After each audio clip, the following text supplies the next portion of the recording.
Welcome back to the show, folks. As you can see behind me, new digs.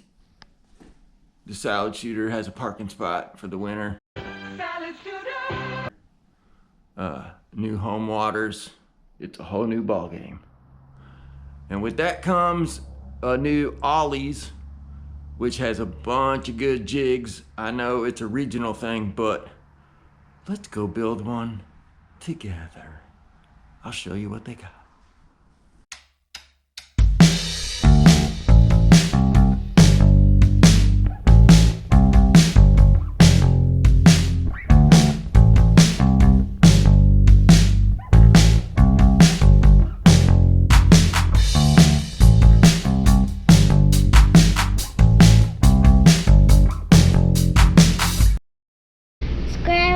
Channel and like that subscribe button. Share the dang show.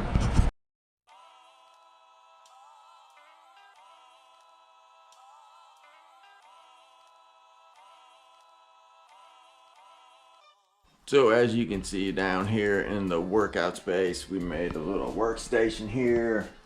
You know, we got extra guides and parts to work on rods, on oil and stuff like that. And just put that down for, you know, size comparison and whatnot. But when I stopped at Ollie's the other day to see what they had up here in this part of the woods, they have a bunch of jigs by Dobyn. Some are 1/2 ounce, the green and black, and then some are 3/8 ounce. And they also have a 2-pack of finesse jigs from Buckeye Lures. And both jigs, the Dobyns and the Buckeye Lure stuff, are $2.99. And the good thing is, when I was looking around, they have trailers for $1.99. And if you got the eye to build a good jig, you got the eye to build a good jig. So what we did here is we took one of the 1/2 ounce jigs here, because of maintaining bottom contact is super important as the water will start to warm up, even though we are a long ways off from that. And I did trim the skirt down a little bit and then threw on the old watermelon red flake, as you can see, and that just looks like a fish catcher to me, and I'm pretty good at building jigs, so let's do one out of the package. Alright folks, so as you can see here, I will take, let's see, how about we'll do, looks like I just did that one, a 3/8, so we'll do, oh wait, yeah, let's do these. So we'll do a 1/2 ounce, this one says two-tone brown, black, and purple. That does not have a lick of purple on there, so I must have done the root beer green pumpkin crawl. So it comes with Gamakatsu 4/0 EWG hook, heavy duty fluorocarbon weed guard, recessed line tie, and a nice keeper. And awesome skirt material. It is a blend of rubber and silicone, as you can see here. Nice powder coated painted head. We got a nice skirt there. It does come with a hook point guard, which easily comes off. So the first thing I'm gonna do is I'm gonna get out the old skizzers, and I'm going to pull all this skirt material nice and taut,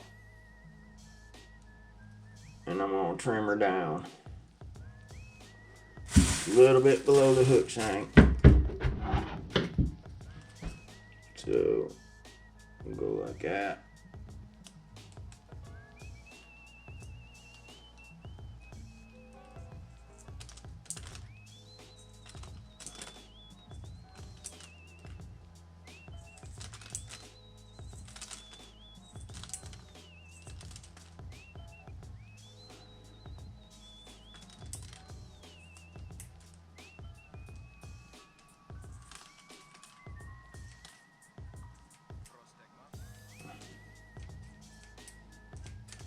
Alright.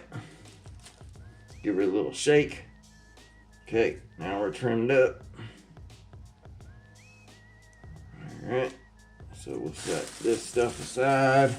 Set our scissors over there. And then we'll start building this bad boy. Now, with me, since this weed guard is still, it's a very full weed guard, but it's not very rigid. I'm gonna leave it full length there. I'm confident in my hook sets that I can get a good drive into the jaw through the weed guard. And since I want to be dragging this around cover, hopefully it'll keep me from getting hung up as much. So for trailers, I decided to go with the NetBait Paca chunk. Here's the senior and watermelon red flake, which we used on our example jig here, the test build. And since this is a darker jig, I'm going to use, and it has some purple in it as well, I'm going to use South African Special in the Paca chunk. So let me dig that out and we'll be right back. Alright folks, so we got the Paca chunk 3-inch in South African Special.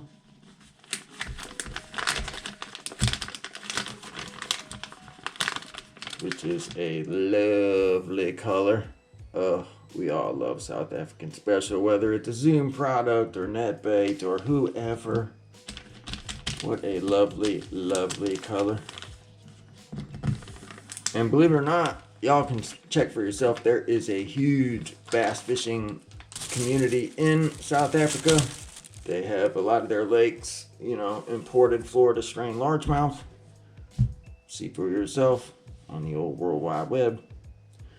So there is a face side, and on the back side it does have a NetBait stamped into it. That's how you know it's the back. And the front obviously has 2 eyeballs and 2 little mouth tentacles there. So since we done trimmed back our skirt, you see it's a double-sided keeper. One side facing the hook point. So it's like arrow-shaped keeper, as you can see there. And then we're gonna dry fit our trailer, see where our hook point's gonna pop out. And then what I do is I just either mash the weed guard straight back or to the side. When I do it straight back, it seems to give me better rigging. So, see where that's gotta pop out.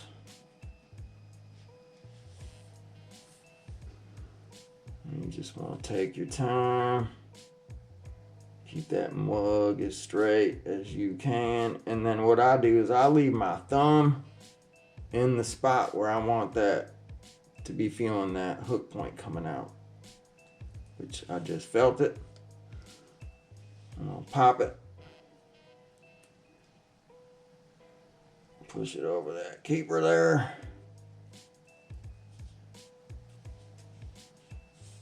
And there you have a trimmed down little snack. Now we got to remember too that these fish are coming out of winter mode. What a beautiful jig. Beautiful.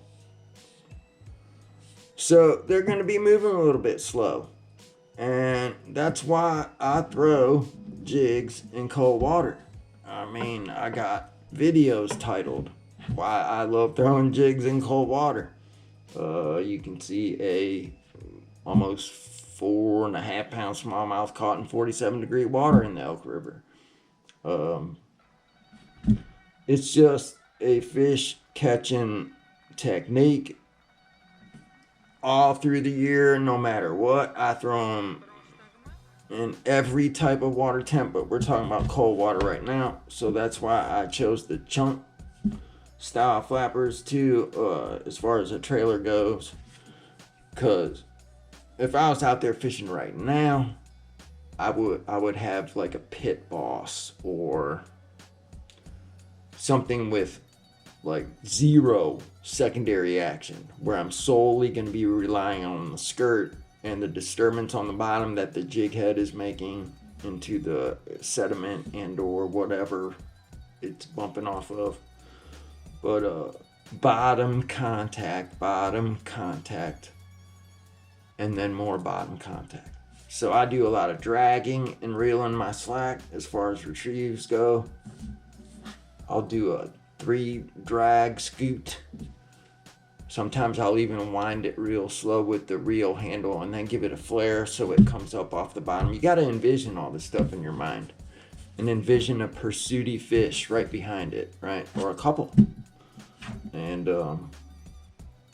next thing you know, you'll be getting bit, man. I'm telling you, it's such a mental game. And a lot of times we take ourselves out of the mental aspect of it by trying to ram techniques down these fish's throat, or fishing too fast, or fishing too slow. That is a thing.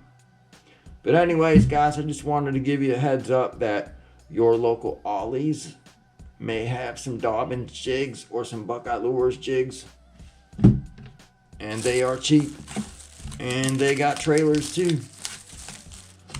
So I highly recommend them. It seems like a well-built product. I know Dobyn's is more known for rods than it is jigs, but right now I'm looking at 2 jigs that I will definitely be throwing. That's why I got my 7-1 medium heavy down here, so I can tie one of these bad boys on and wait for a spring thaw, because that's the only drawback about this move, is it shortened my fishing season a little bit. But that's all right. Y'all will see. Stay tuned. Go up to Ollie's and get you some $3 jigs. All right, people. We'll see you on the next one. Peace out.